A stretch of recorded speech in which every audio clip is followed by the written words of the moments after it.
Start then, it is 12 o'clock, by introducing our speaker today, who is working at the Department of Physics at the University of Paderborn in Germany. And he is working in non-Hermitian physics of microcavity polaritons for quite some time, with very interesting works in vortices that we have been following your work for some time. So today he is going to talk about the topic, of course, polariton vortices, creation and control of such topological defect states. So without any further ado, Xuekai, the floor is yours. Okay, so thank you very much for the introduction and also the invitation. It's a great pleasure to be here to give this talk. Good morning, ladies and gentlemen. My name is Xuekai Ma, and from Paderborn University in Germany. And today I would like to introduce a part of our previous work focusing on the polariton vortices, including the creation and the control dynamics. So first, I'm a theoretician. In this work, I also will introduce a bit of the experimental data, but I may not be able to answer the questions related to the experimental details, but the questions are still welcome. Before going, okay. So before going to the scientific part, I would like to briefly introduce our university, Paderborn University. So here is the location of Paderborn. Use laser pointer. So here's Paderborn, and as you can see, it's not that far away from this kind of region, or Hamburg, not to Berlin. It's a little bit to Munich, and to Netherlands, also very easy. I mean, the travel is quite easy to everywhere to the Europe, the other cities. And here's the part of our city, and this is the campus of our university, Paderborn University, and part of city view. Somewhere city center is here. And in our university, there are several research centers we are involved. For example, this collaborative research center tailored nonlinear photonics, supported by DFG, the German Research Foundation, by cooperating with Technical University Dortmund. Dortmund is here, quite close to us. And also we in the Center for Optoelectronics and Photonics, Paderborn. Maybe I cannot see this part. And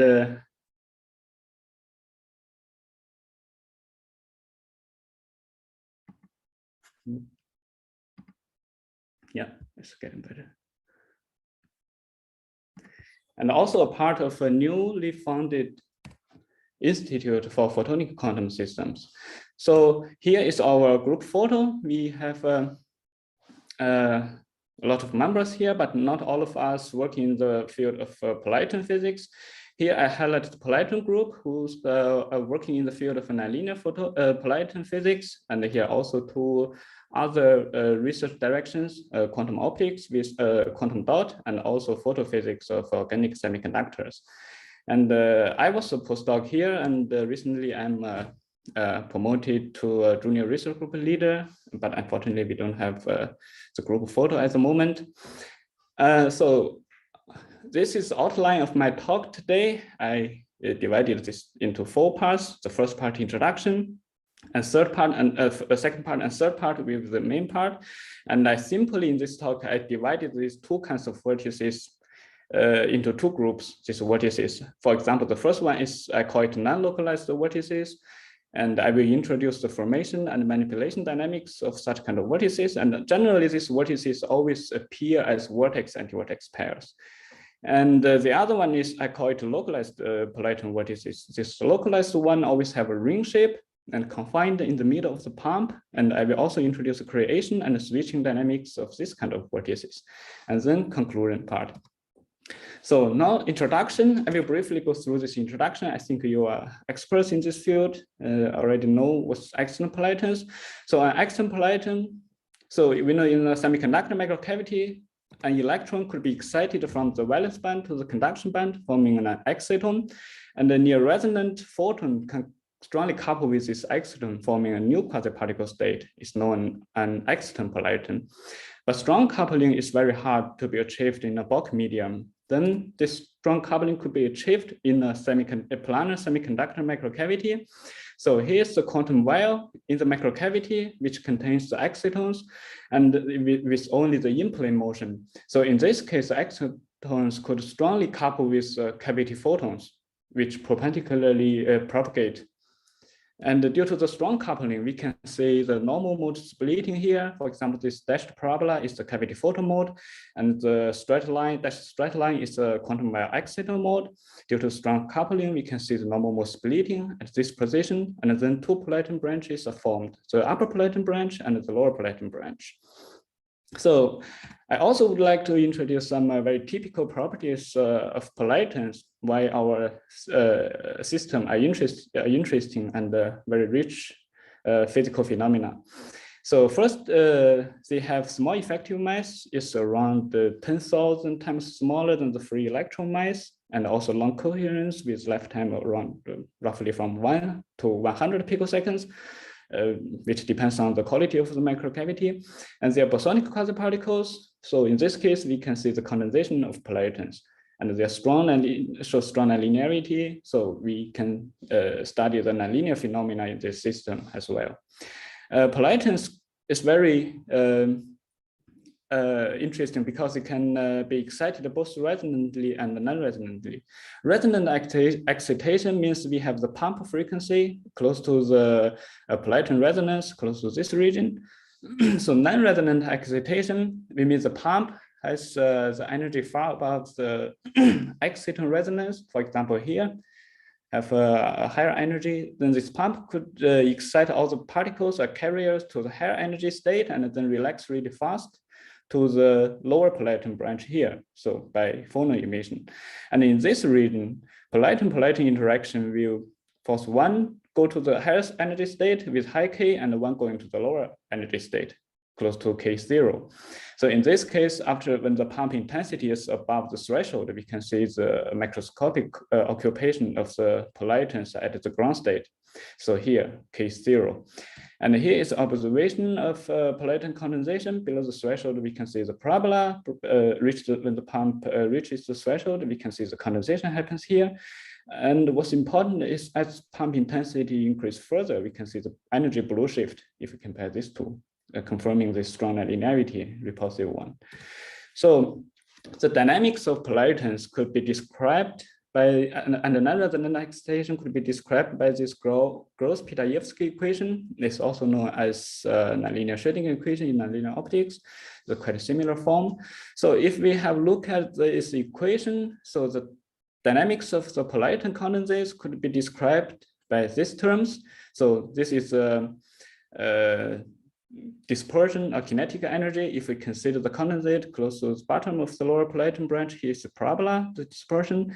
And then this is the loss rate, the nonlinearity. So we first jump this term and come to here. This is a potential part. It's quite similar with the Schrödinger equation.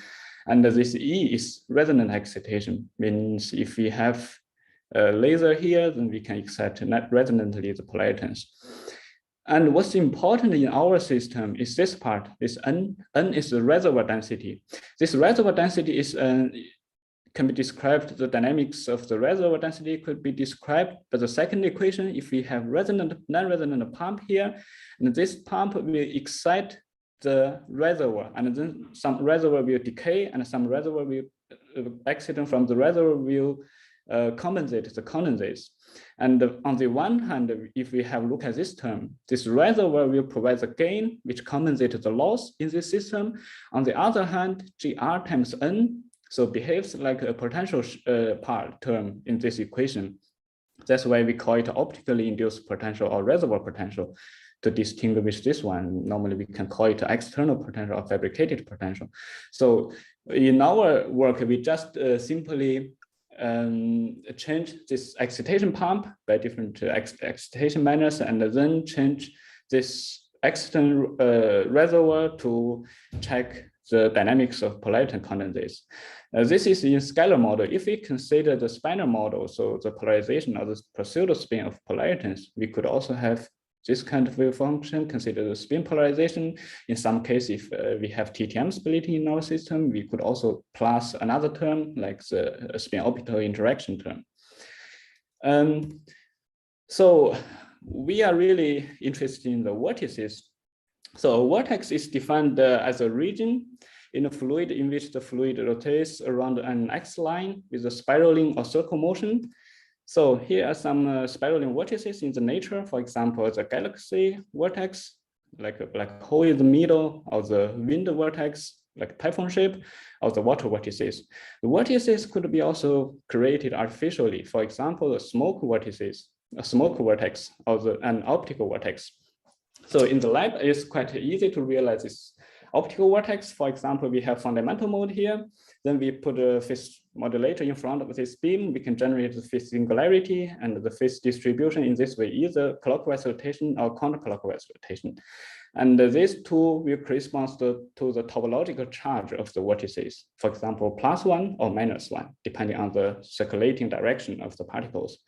So this part is quite important because its binary information, plus or minus, is very useful for example, information processing or data storage because of this binary nature of this information, phase information.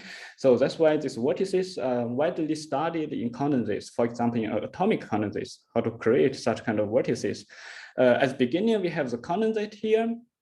Then people could use a laser to steer the condensate and then create this angular momentum here, orbital angular momentum here, then generate a vortex.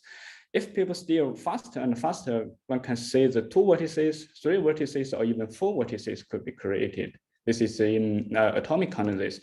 In Polariton condensates, it's a little bit different because if we have look at this pump profile excitation minor, we have such kind of pump, and in the pump we can say some density minimum or intensity defect, and this intensity defect will give this information to the reservoir. If you still remember this equation, this non-resonant pump will transfer the shape, not phase or something, but the shape to the reservoir, and this reservoir will act as a potential part. Then this potential could trap the condensate in the density minimum, forming a vortex shape. And this is a idea how to create vortices in Polariton condensates.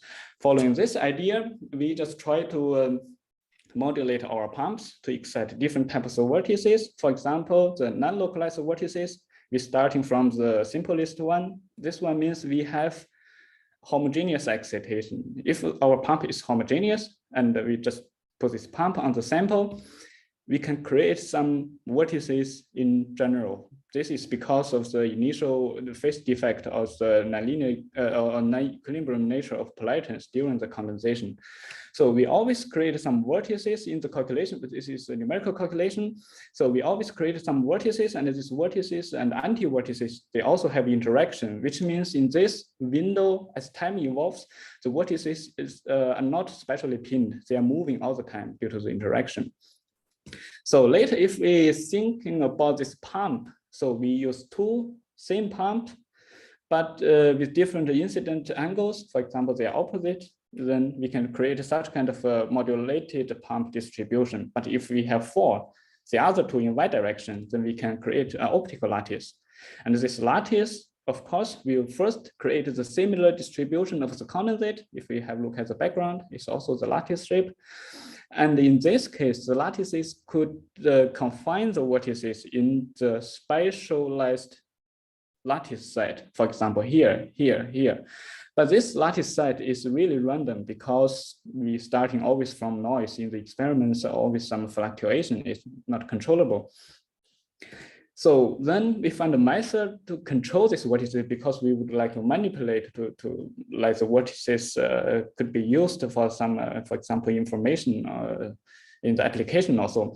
So if, for example, if we have a coherent pulse, very short pulse to launch at this lattice set, one lattice set above this vortices, and this coherent pulse will open a density minimum or create a density minimum of the condensate here.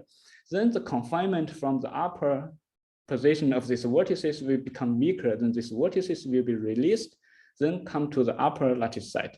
So by using, then you can see the next step, this vortices already shifted to here.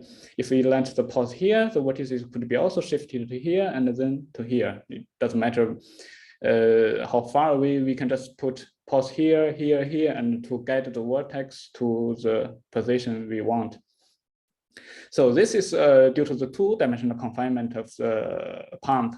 So if we open one direction, for example, the y direction, two pumps are open now, we have the modulation only along x direction, then we can see the vortex is confined along x direction, but can freely moving along y direction. Due to the vortex-vortex interaction, we can see the vortex moving to this direction or this direction.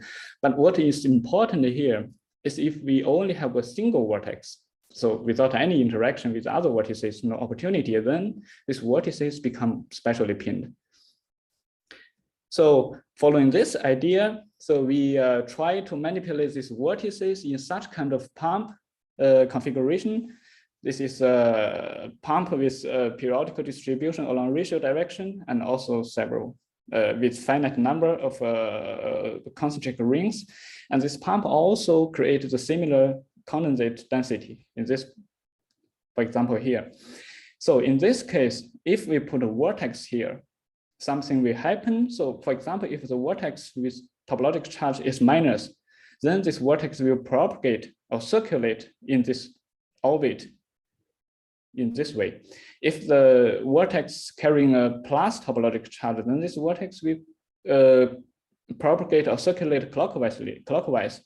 This is because the so-called Magnus force, for example, if we have infinite rings or the condensates to everywhere, then this vortex also becomes spatially pinned, as we mentioned here. But due to the density gradient, so for example, here the density is maximum and here's density minimum, and the blue arrows mark the density gradient from here to here, the flow of the condensate, and the vortex also carrying the flowing of the condensate.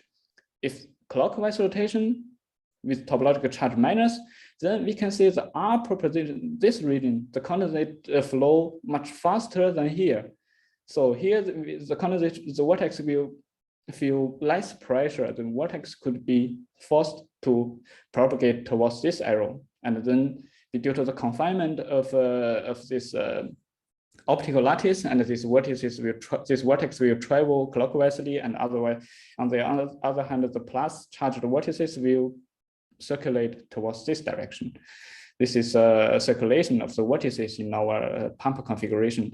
So this kind of circulation could be also realized if we keep the pump fixed, but changing the phase of the vortices. For example, if you have a look at here, the phase is quite ratio independent. If you go from here to here, the phase almost the same in the vortex region. But if we imprint a really strongly strong spiral phase like here, and this, we can see the density also shows strong spiraling curve in the density case. Simultaneously, if we have homogeneous excitation, this vortex won't be spatially pinned. They will move along this circle, have some a trajectory in the XY plane, the in-plane motion. If this we increase pump intensity further, we can say this trajectory already deviates from a standard circle, and increase further, we can see the trajectory of the vortex moving is quite complicated, but really funny. Increase further, we can see such kind of trajectory. So to intuitively show this dynamics of the spiraling vortices, we try to use a homogeneous pump P0 starting from 1.5 times threshold, and then increase slowly from here to here to here. We just have a look at how this vortex behaves in the real space. Now we start this video, we can see the circular motion at pump is 1.5. If we increase to 1.9, we can see this very interesting curve trajectory of the vortices of the vortex, and then increase further up to here, we can see the trajectory becomes more complicated and funny. So if we increase still further to some larger pump or stronger pump intensity, for example, to 2.5, then this vortex is strongly pinned. Here you can still see some moving because of the initial velocity, but after some time you can see the vortex becomes spatially pinned. at some position. So this is spiraling vortices. So what is important for the spiraling vortices is the phase distribution. The phase distribution is very hard to be realized if we're starting from some noise, but we could imprint this kind of spiraling phase in our system. So what is also important, normally this kind of vortices appears as a pair. So it means they always have interaction. But in this case, you can see there's nothing else, no vortices around this vortex, because our calculation window is quite large. You can see something normally due to the periodical boundary condition. But here we don't have one because the spiraling motion of the vortices will drive the vortices really far away from it. But an exceptional case is if we have two such kind of spiraling vortices, they could survive at the same time and try to circulate.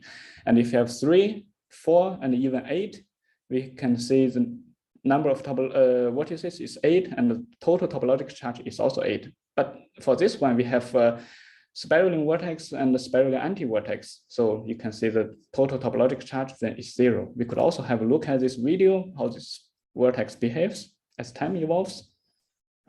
So we can see the vortex just moving at its own region or with its own trajectory here, and then they also have the interaction and forming some intensity wall here. So now I would like to introduce how we imprint this spiraling phase, or how we create this spiraling phase. Honestly, this spiraling phase comes from this localized vortices.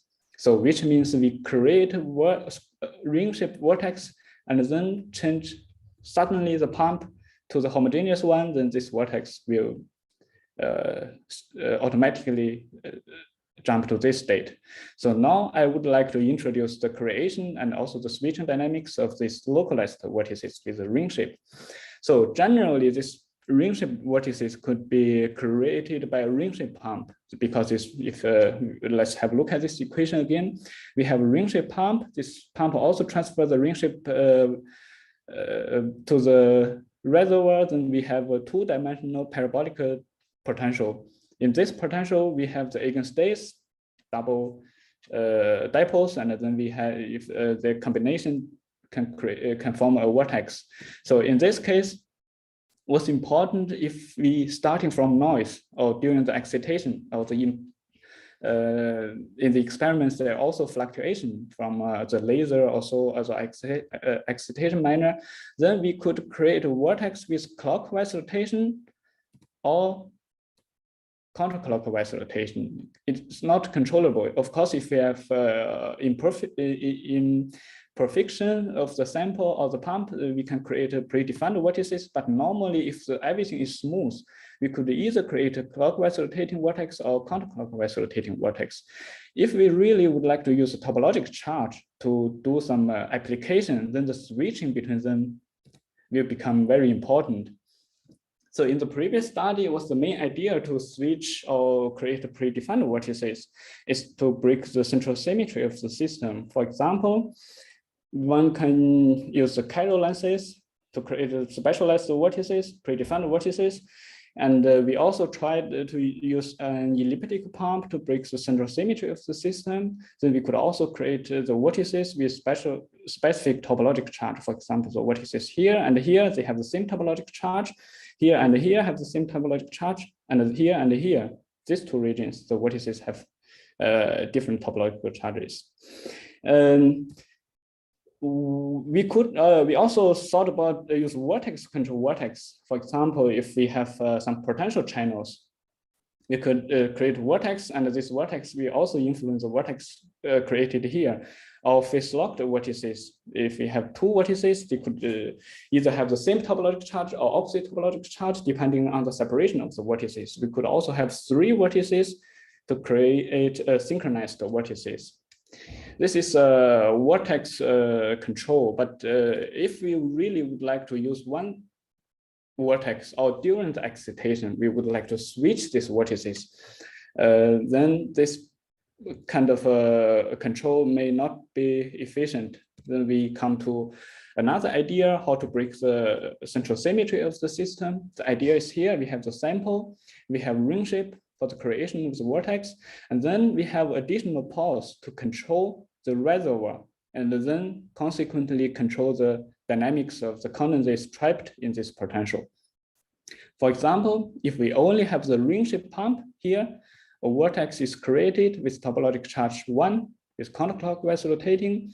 Then we put this control beam, at the beginning we consider it CW, control beam just in the ring region of the pump. Then we can create the reservoir in this shape. This potential barrier will break the central symmetry of the system.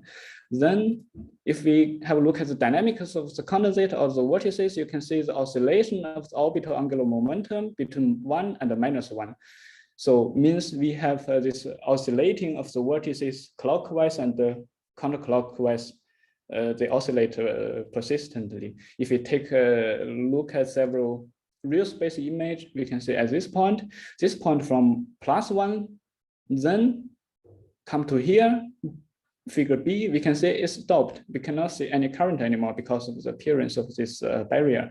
Then this dipole is bounced back to the other direction, to the clockwise direction. Here we have -1. And then when the dipole meet the barrier again, this dipole will bounce back again to the original state. So in this, from this idea, if we control the duration of the pulse, we can easily realize the switching between here and here. For example, we have topological charge is 1 here, counterclockwise rotation. Then we launch the pulse during from here to here, the duration. Then we can say the dipole, the vortex is stopped and then bounced back. Before bounced back again, we can remove this control pulse. Then we can see the vortex with the opposite topological charge is formed here by control the duration of the pulse. Here is our collection, how this switching depends on the control pulse. For example, we have the same intensity of the pulse. We have switching off, on, which means due to the periodicity, these switching dynamics appear alternatively, off, on. So we also found the switching dynamics or the oscillation also depends on the intensity of the pulse. For example, if the pulse has a fixed duration, as the pulse intensity is smaller, we can see no switching increase, we can see switching and then no switching again. This also appear alternatively for the switching dynamics. Then we bring the results to our colleagues in Dortmund within this cooperation. So in the previous case, people measured the phase of the vortex by using the microscopic interferometer. So for example, do the interference, if we can see here the fork shape, then we can confirm here's a vortex. If another direction, then the topological charge is opposite. In our work, our colleagues do the phase measurement by OEM sorting, which means for the details, one can goes to these two papers for the details, experimental details. The basic idea is to open this vortex because different vortex topological charge have different size for the vortices. So if we open the vortex, do the projection on the OEM region, then we can say, for example, this one, do the projection, we can say the main peak stay at topological charge, quantized OEM is 1. And then if we have the other rotation of the vortex, then we can see the occupation of the peak will stay here at this point, -1. This is a basic idea how they do the OEM sorting to measure the phase of the vortex in experiments. And here is the result. For example, at the beginning, the pulse is launched at T0. Here is no pulse excitation, but only ring-shaped pump. We can say at the beginning, we have topological charge is 1. Here is also 1, here also 1. But due to the injection of the pulse, if the pulse intensity is 1 milliwatt, we can see that no switching happens. Here we can see something, but this is a fluctuation from the pulse. For a weaker pulse, we can see there's no switching happens. And for the stronger pulse, we can see the topological charge already from 1 jump to the -1. So we can see the switching already. And if we increase further of the pulse intensity, we can see the switching happens and then jump back to the original state. which agrees well with our theoretical prediction following this line: no switching, switching on, and switching off. So up to here, I already introduced the vortices, the control of the vortices, and but mainly on the fundamental mode, which means we only have topological charge, or the winding number is 1. Topological charge is -1 or +1. So what would be important if we could have higher order vortices? For example, topological charge 2 and topological charge is 3. So normally in our case, if we increase the radius of the pump, increase the radius of the ring, then we could easily create a topological charge is 2 and 3, depends on the eigenmodes of the parabolic potential. But is interesting in our system, we have the saturation term in the equation, or the scattering term. Physically, we call it scattering term, to couple back to the original equation. And this term, we can see the density of the condensate will also strongly reshape the density of the reservoir. So by using this one, we could also realize the higher order vortices under the same pump excitation. So the idea is this. So first, I would like to say for different topological charges, the vortices have different radius. If we have look at topological charge 1, the radius is this size. Topological charge 2 becomes to here, and topological charge 3 is much bigger than the topological charge 1. So in this case, different solution will reshape the reservoir. For example, if we don't have this shape, this term, then the potential, optically induced potential, will follow this dashed line, this one. Due to the reshapement of 3 different solutions, we can see the red one is modulated by this solution, green one is modulated by this solution, and blue one is modulated by this solution. So we can see they are not completely different, but in the core region, they are different. So this difference will give us an opportunity to see the vortex multi-stability, which means we have the same pump. Due to the modulation of the condensate on the reservoir, then we could have stable vortex with topological charge 1, 2, and 3. So we call it vortex multi-stability in this case. So I also would like to mention a bit, because normally the topological charge 2 or even 3, I mean, as topological charge increase, normally they are unstable or they repel each other. The core region will be split. So it's not that stable. But in our work, our colleagues measured something already to say this topological charge 2 is quite promising. I mean, it depends on the system's parameter. In some case, it could be realizable in the near future. So now, up to here, we talked about the fundamental vortex and also higher order vortex. We never talk about the spin dynamics. So if as we know that we consider the spin dynamics of polaritons, we could also create such kind of interesting half quantum vortices. For example, if we have a linearly polarized pump, of course, sometimes also could be a circularly polarized pump, we can create some condensate in the sigma plus component and some condensate in the sigma minus component. And in these 2 components, you can see the distribution of the condensate actually is not that the same, it's a little bit different. If you have a target on this region here, this density minimum, but in the sigma minus component is not. You can see the density. So in this case, if we measure the phase, we can see the phase singularity in the middle. So which means here's a vortex, but in the sigma minus component, we have nothing, no phase singularity. The phase is flat, so it's no vortex here. So if we calculate the topological charge in general, then it's a quantum number, it's a half.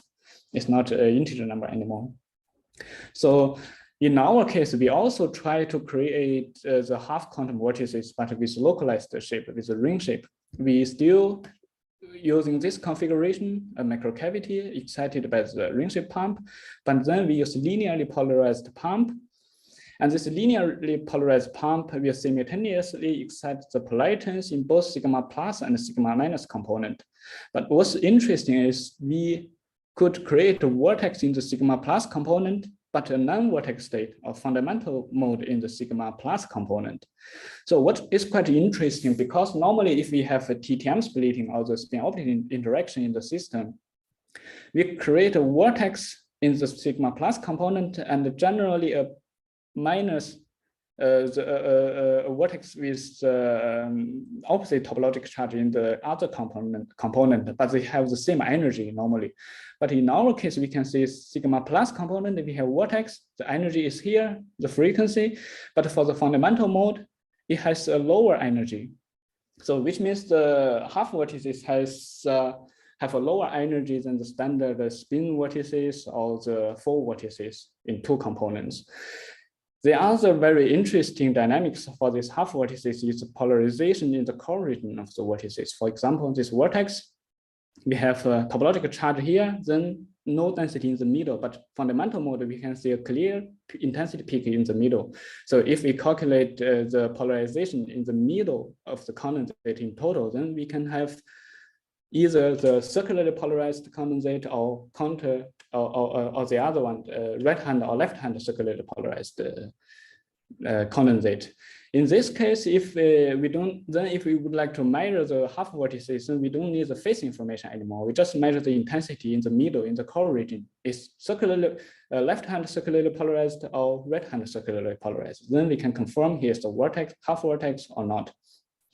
So this is for the vortex in the plus component. The vortex could be also in the minus component. For example, this one, then we can see these two polarization are opposite. Yeah. Also the other one, if I have a plus charged vortex in the plus component, they have the same polarization in this configuration. So now we also would like to say if we could switch this polarization of the condensate between these two half vortices state. For example, if we imprint a coherent vortex in the minus component, coherently imprint a vortex, this vortex will be imprinted in the condensates, of course, because of the incoherent pump, and then simultaneously due to the TTM splitting and the cross interaction, this vortex core will drive this or repel this vortex core out of this region, this vortex. Then we can realize the switching of the half vortices or topological charge transferred from the plus component to the minus component. Then we realize the switching of these two states by the reverse polarization of the condensates in the middle of the vortex core. So this is switching from -1, 0 to 0, -1 corresponds to this one. We could also realize the switching here and switching here as well as the switching here. So this is a fundamental, or we call it fundamental half quantum vortices. Later, we tried to extend the pump radius, increase the pump radius. We could also create a much complicated one. So here is the fundamental state. We go one step further, we can see these half vortices, half vortex region. And if we go further, as the pump radius increase, we can see the full vortices, or the spin vortices.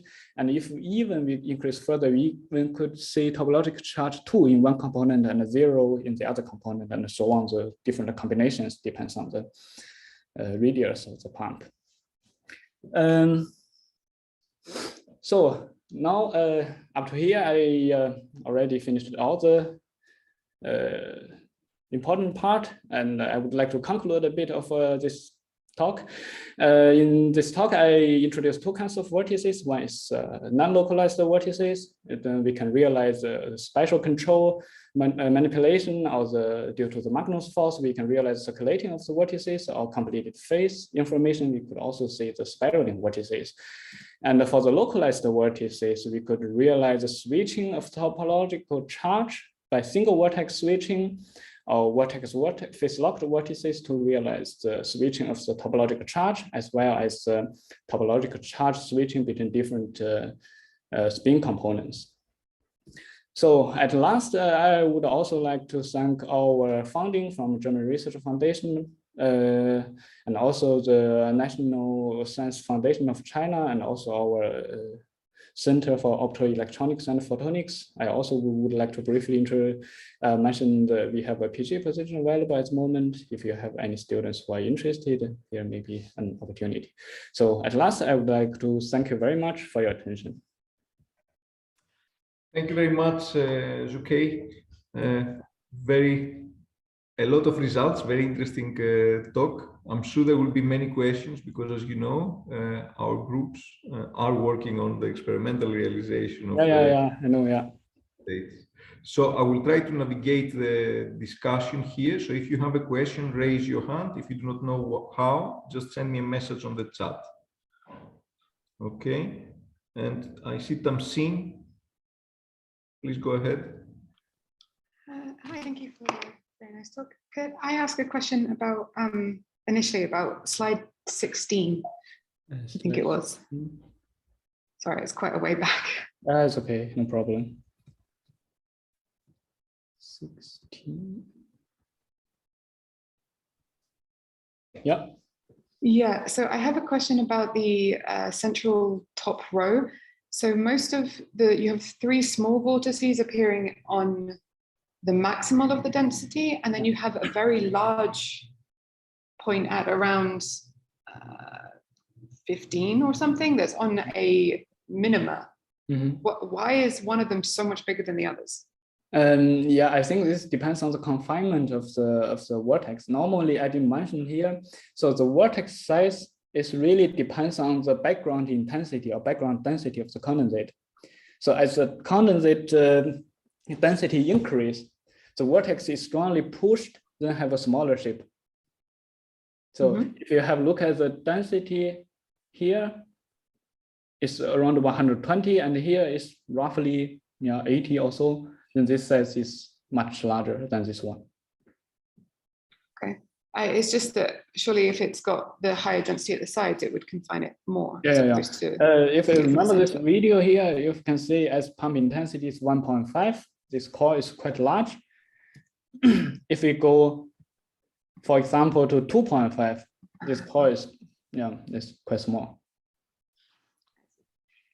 My next question, if it's okay to ask a few, was on slide 23. That's okay. Yeah. Yes. So on the top graph on the right, sorry, I had to think about the side of the slide. You start off at 1, and then you go into this oscillation, but only in the first oscillation are you at 1 and -1. After that, you're at like 0.8 and it's reducing. So how do you determine whether it's still a vortex of charge 1 when the peak doesn't reach charge equal 1? Yeah, this would be, we have to simulate, first we have to plot this figure here. We have to check where is the +1, where is -1, and then after some time. So normally we just choose some region here. We have 1 pulse, then to here, for example, we just measure like 100 picosecond, and we just set the pulse around 100 picosecond, and then we can see the switching or not. And then we can wait for a longer time. For example, the pulse reach 200 picosecond here, then we can see the switching back again. Normally we don't come to here. I just pick up several profiles, looks perfect. If here maybe not that perfect, we cannot see clearly the dipole, but here is much clearer. Right. The other, on this one, I think I missed it. How exactly did you prepare the state with charge m equal 1? Because you said part of the reason for this was vortex control, and so part of the reason of this work was for vortex control, but you can clearly prepare the state in charge m equal 1. Yeah, normally this charge 1, we just take an example here. Normally during the excitation, it could be a plus or could be a minus. This really depends. And if we have a minus, we could, so for example, if you check here, this results, we could always analyze what's this vortex without any pause before. But due to the imperfection of the sample, we always, in experiments, we always have a disorder of fluctuation. Once the vortex in the plus with topological charge plus, then the second time you set the potential, the sample at the same position, use the same pump, probably have the same vortex. And so we can confirm by this way. Otherwise, if you, for example, you have a look at here, then you can say, okay, it's +1. If you want a -1, then put some pause here. If you just want +1, then you don't need So sample disorder can dictate whether in these cases you were relying on sample disorder to dictate it to always be +1 or always -1. It wasn't stochastically flipping it. At least in our colleagues' measurements, if some position is +1, then probably always +1 after some time to re-excite the sample. Okay, thank you very much. I'll let others, I'll ask questions at the end of this time. Thank you. Okay, so let's move on to Sergey. Sergey. Thank you very much for interesting talk. My question is about slide number 15.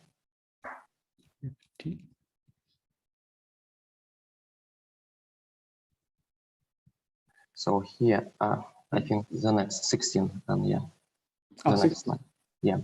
So here, what was the minimum periodicity of the fringes so that you could observe vortices in two edges and lines? Because if you decrease the width, yeah, at some point, because of healing lengths, probably you will not be able to see vortices, but within one line, you should get 1D array of vortices. Did you observe such? Yeah, actually, so what I didn't mention in this case is, so normally if you compare this pump and lattice, the pump maximum, for example, we consider the maximum 0 and 0, this point. So, no, this is minimum. So the pump minimum 0, 0 point, if we check the 0, 0 point here, then this point is the condensate maximum. So in some case, which means we have the condensate, at the condensate minimum, we can create a localized vortices, is for sure because of the confinement from the surrounding condensate. But this pump will behave like a reservoir. This reservoir also provide a confinement, like the optical, the excitonical confinement also. So in this case, some vortices could also be confined in this condensate maximum, a minimum. So that's why in our case, we always have two kinds of vortices, because the maximum of the condensate and the maximum of the reservoir, they are different, they are shifted. Okay, can you say what was the typical healing length if this term is applied here in such simulation? Yeah, good question. This healing length is really depends on the background density or the reservoir density. Here, we do have some calculation in this paper, and this healing length is also depends on the background density of the condensate. Maybe we can check this paper out.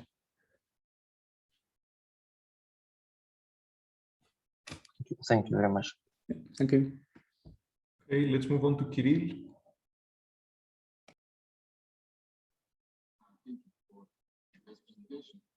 I have a question according to the slide number 26. I'm so sorry, there's not so clear a signal for me. I don't know for the others.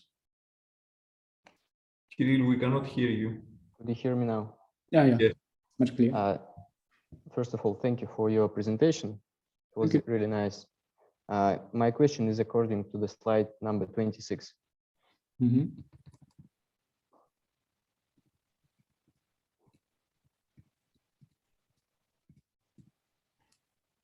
Ah, 26, 24. Yeah. Yeah. Is it possible to switch back the direction of the vortex when the control pulse arrives to the sample?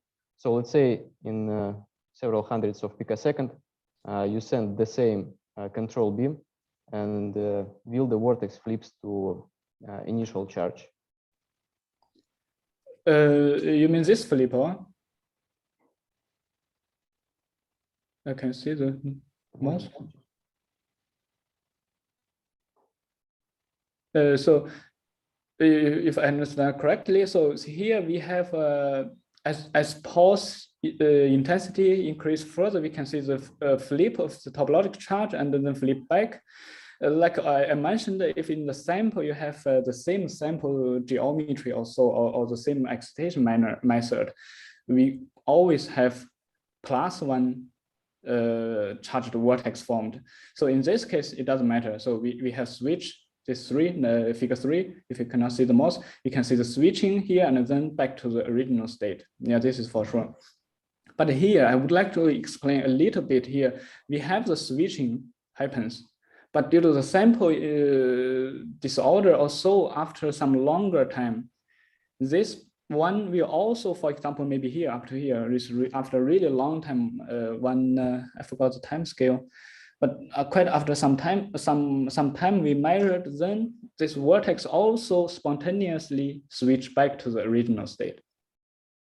But it takes quite a long time. How long this duration? I cannot talk. I think we discussed something in the paper. Maybe one could check the time duration, how fast it is relaxed to the original state. Okay, thank you. And one more question, Yeah. According to the next slide. This one or the previous one? So yes, you show the vortices of Mm-hmm. higher charges. What is the reason? Maybe I didn't get from this slide. Yeah. The What reason is the reason why the charges higher than 1 are stable and they are not decompose to the simple. Yeah. The reason is this. Wait a moment, I switch to the later point. So the reason is this term. So this term is the modulation. This term will modulate the distribution of the reservoir. And if this term is significant compared to gamma R.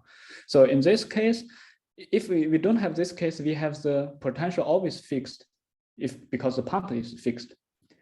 So because of this part, one can also think about this is similar to the hole burning effect in laser physics. If this one burning a hole, and this hole position will be different depending on the topological charge of the vortices. For example, topological charge 1 is burning the core region very close to the core region of the pump. And then the topological charge 3 will burn, the blue line will burn mainly this part.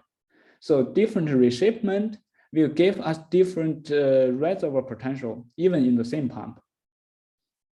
So this reshapement of this solution on the reservoir will give us 3 different stable states. And actually, for these 3 different stable states, even we have the same pump, but the reservoir is already changed. This is the main idea because we. Thank you. Yeah. Okay, Nina. Yeah, hi, thanks for the talk, very interesting. My question is about this last part, about imprinted vortices and the switching, maybe starting from this slide and further.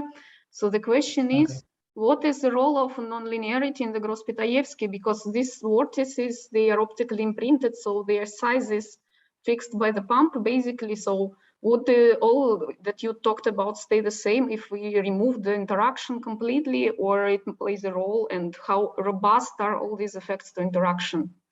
Thank you. Yeah, so normally, you mean this, so here the 3 vortices, I mean, it's stable just independently, not they stable in the same pump simultaneously at the same time. So for example, this first one is stable, but then we cannot say this 2. So there won't have any interaction between these 2, the nonlinearity. So if this is stable, then this system only have this solution. So if this is stable, we just, for example, take the initial condition of topological charge 2. So for this one, we take the initial condition like topological charge 1, imprint this one, we only create this solution. Then we recalculate. Then we use topological charge 2 as the initial condition, then this is stable. Then this is stable for topological charge 3. That's why there's no interaction between these 3 for this due to the nonlinearity. But for each one, single one, due to the nonlinearity, the topological, the vortex also becomes unstable when the topological charge increase. Even for this one, the stable region is less than this one, is much less than this one about the stable region due to nonlinearity. Okay, I meant not interaction between the vortices. I meant interaction between particles, which enters as a nonlinear term in the Gross-Pitayevsky. So I can reformulate maybe. So if I replace the Gross-Pitayevsky equation with the Schrödinger equation, in which you again imprint as initial condition whatever charge you want, probably everything will stay the same, correct? I would say yes, because we can consider this case like we just slightly increase the pump intensity above the threshold, just slightly 1.1 or 1.01. Then we can see three states are stable for sure. Okay. This is not like in nonlinear optics, because in nonlinear optics we have this vortex initially imprint, but in our case we have the confinement of the pump all the time. Then this vortex cannot be easily destroyed or go propagate to some bigger shape also. And if you increase interaction in your simulation, then what will happen? I mean, particle-particle interaction. I would say the vortex would be, I mean, at least at one point, the blue shift is significant. Sometimes if you have spectrum here, this energy may move out of the potential already, getting unstable. And on the other hand, the interaction, I would say, will break the vortices. I would just say that maybe they should shrink, because the healing length will be more defined if you increase the density or interaction constant. Yeah, but thank you. Yeah, maybe. Yeah, you're welcome. Okay, Stella. Hi, thanks for the great talk. Can you go back to slide 26, please? Yep. Yes. So here, when you have the 20 milliwatt pulse, before the pulse is introduced, your condensate is mainly in the +1 charge. But after the pulse, to me, it looks like there's an equal contribution of +1 and -1. So you mean here or here? Yeah, after the pulse, at around 1,000 picoseconds. 1,000 here. To me, this looks like an equal contribution of the +1 and -1 charge. Yeah, actually, to be honest, here, if you have a look at here, it's also quite close, because of the sample. We do measure the sample is, I didn't show the original vortex here. This original vortex is quite not that perfect. So always like a dipole. Yeah, so, but this dipole, dipole mode condensate from a complete track. Yeah, but one can clearly say there is something between this dipole in the big, for example, the dipole line along y direction, you can see the density along x direction, which means if you have a plus and a minus, if they are equal to each other, then we have a dipole. But in our case, the plus indeed is larger than this minus component. That's why we do see the -1 because of the dipole similar shape. Yeah, okay, so I was going to ask, do you use any specific criteria to say whether or not your condensate is in the dipole mode or in a vortex state? Like, do you say whether or not you can see the dark core to this in the condensate density to say there is a vortex? Like, specific definition of whether you're in the vortex? Yeah, actually, the density is quite strange, quite hard to judge is vortex or not, because if we have, for example, the disorder could also, if disorder just distributed in a dipole shape, then this condensate could also be trapped into different disorders. Then it could also a dipole shape, but then we don't know. If we measure this one, we do have some similar data. Then we measure this one, we will have some central peak. The peak will stay here, and the topological charge is 0. If it's dipole mode, then we can say 2 equal peaks at 1 and -1. Okay, thanks. Welcome. Okay, Kelaris, next. Hello, hi.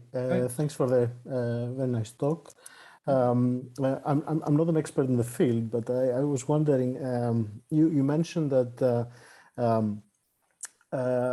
when you create these vortices, right, whether they are +1 or -1 depends on, it's stochastic, right? And it might depend on the effects of your sample. My question is it possible to engineer these defects so that you can define the charge, whether it is plus or -1? Engineer, you mean the sample or the pump? Both. Yeah, you said it depends on the sample mostly, right? So So here, is it possible to do that? Yeah, here is a example. For example, we engineer the pump. You can see this is a pump shape, the spores. This is a pump. It's not a ring anymore. It's a ring shaped, but it's with different spores, pump spores. If this is if they are symmetrical, they are non-chiral lenses, non-chiral pump. Yeah, so the same, and then create a vortex could be depends on the sample plus or minus. Sometimes if we calculate, could plus or minus. But if we have this chiral distribution of the pump, we could say this predefined vortex could be created. For example, this one. I think for the pillars, we could also do the same thing. If we have some defect in the pillar, make the pillar chiral or so, I think the vortex could predefined vortex could be created for sure. Because Okay, even yeah, sorry, I didn't hear. And so I mean, for example, even we don't do anything in the sample, we always, due to the samples disorder, we still say the predefined vortices. This is depends on the disorder distribution. This is for sure could be realized. Okay, thank you very much. Welcome. Okay, so we have reached 1 hour. I have one more question because before I go back to Tamsin, which has to do with the case where you start including the spinor component of the condensates into consideration, slide 29. And there, where you pump linearly, which means that you pump an equal spin up and spin down exciton reservoir, your simulation, your numerics result to a splitting between sigma plus and sigma minus. So the first question is, how does this depend on the strength of the spin up, spin down polarity interaction with respect to the polarity interactions between the same spins? So you have added an extra term that you didn't talk about. Yes, you have added a term which is the spin up, spin down interaction in your GPE, correct? Yeah.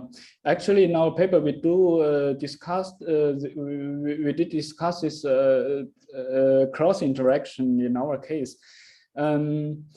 As I can say, this formation of this half vortex, it is not that important to correspond related to the cross interaction, but the switching. So, for example, here and here, the switching is important. So, for the switching, if we have the cross interaction, we imprint the topological charge here. Then, due to the cross interaction, this vortex will have interaction with this one. Then we can realize the switching. And for the formation, even we don't have cross interaction, we could still say this half localized vortices. So let me understand, every time you run your experiment, in one case you will have a half vortex in one component, and if you run the simulation 1,000 times, it is completely stochastic what is at a higher energy and what is at a lower energy state. Normally, we do for confirming the half vortices. Yes, we do the simulation like at the beginning. We give vortex in one component and non-vortex in the other. But sometimes we also use noise. But use noise, these two will depend. Topological charge could be in this component or this component, and the topological charge could be also plus or minus. But for doing to collect the information here, we always use define the initial condition. This could also use noise initial condition could be used. I mean, in experiments, if you use just a linearly polarized pump, I think circularly polarized pump could be also okay due to the fluctuation also or the relaxation. That's why even have noise, we could also see this vortices, for example, like this paper. Always have noise, then we could also realize this. Because the vortex is formed automatically during the excitation. But with noise, there will be some problem because there could also realize the vortex and the vortex, different possibilities. Okay, thank you. So last question from Tamsin Cookson. Yep, sorry, there was just two small ones. This image in the top left, where you show how you set up your state. you show a really wide ring mode and then your condensate sat on top of that. Can I just clarify whether your condensate is trapped within your pump or is on top of your pump? Generally, it's trapped. Of course, there will be some particle goes through the barrier because if the barrier, if something in the quantum mechanics, it could also have some tunneling to the outside of the. I thought so. I was just questioning because I've looked at this image now quite often for like an hour, and the condensate looks like it's sat on top of the pump, and I wanted to clarify. The other question I had was on, I think it was 27. It was about the higher topological charge. Yeah, here. So you've obviously changed the radius of your ring modes to get these different ones. When you were doing this, was this like a step function where you'd have m equal 1, m equal 2, m equal 3, or at the point where you jump from 1 to 2, is there some instability? Do you ever get two vortices of m equal 1 together before they join to an m equal 2, or how dynamically does that work? During the excitation, if we increase the pump intensity, it's quite different because there will be some oscillation anyway because of the two modes will appear sometimes at the same time. There will be some beating or some interaction. Then we'll slowly jump to the topological charge 2. I don't think it would be a exactly perfect step, but there will be some jump. And in the middle, the oscillation may really disgusting. I mean, to recognize this. Topological charge 1 or 2 because this will be a lot of spores, not a ring shape anymore due to the interaction. Okay, thank you very much. Okay, last round of questions, Sergey. I have quite general question. What are the perspectives of investigations of vortex lattices, except some information processing, and can be used as a test bed for some models? I didn't quite follow. So usually in the literature, people say that vortices can be used for information processing and storage. And the question is, what are, in your opinion, the perspectives of further investigations in these directions? Can be the vortices used as some test bed for some models? Actually, I would say why we say this would be important for information processing or storage because of this binary information. Normally, if we consider the continuous, for example, standard Gaussian pulse, we have switch on and off depending on the density or the intensity of the pulse. So we can not really, if we really close to the transition point, switch on and off, then sometimes it's not clear. But for the vortices, we have a quantized topological charge. We could either have 1 or -1. We could not have any middle state. That's why it would be promising for the binary information. If, of course, information processing, we need some the data storage. We need the binary one. For example, here if we consider the plus and the minus, it corresponds to 1 or 0. This binary information, then we can apply to this one. About how promising this one or some model, I'm not really an expert in this field about this information processing also, but there would be an opportunity. Thank you. Okay, and the very last question is coming from Kirill Sitnik again. My question will be about, again, vortices higher than the charge 1. Could this be used as the criterion of condition of polariton condensate? So let's say if we can observe the vortices higher than charge 1, does it mean that we not in the superfluidity condition? Because for atomic condensate, it was shown, actually you showed this on one of the first slides of your presentation, that the charges decompose to the simplest state. This one, huh? You mean the optical? No, there was some 4 images, black and white, with 1, 2, and yeah, this one. Okay, yeah. I would say this is just an example. I would like to emphasize why this vortex is important in general in condensates, because it's not only investigating optics, it's also have been done. I mean, this is not the only paper, a lot of papers in condensates, and then, yeah, we also in Polariton condensates, like a kind of advantage of this vortices that people are interested in. Yes, but my question is, can we use the possibility to generate vortices higher than one charge? In this case? Yes. Does it mean that we're not in the superfluid state of the condensate if we see a vortices higher than charge 1 or minus 1? You mean in our system, we also use laser to steer the condensate? I mean, in the experiment which was shown on the 27th slide, when you show possibility to generate states with charge 1, 2, and 3.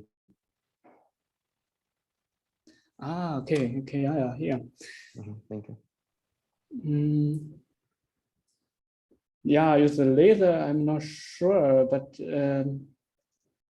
it could be possible to create these vortices as well. And this vortex, of course, we like what we say in the condensate, we also split this vortex core. That's why I'm not sure if we're still using the laser to steer to create these higher order vortices. But it may possible. The question is, in our system is different. I'm not really familiar with excitation. If we are possible to steer the laser very fast in our case, because, you know, the gigahertz angular momentum, for example, here. Yeah, so I don't know this frequency could be that fast, but it would be possible if. Yeah. Okay, thank you. Okay, well, with that, I think we should close. Xuekai, thank you very much for a very interesting talk and answering all these questions. I would like also to thank all the people who have joined us today. And yeah, we will see you possibly all at our next seminar. And Xuekai, thank you again very much for coming along today. Yeah, thank you, everybody. Bye.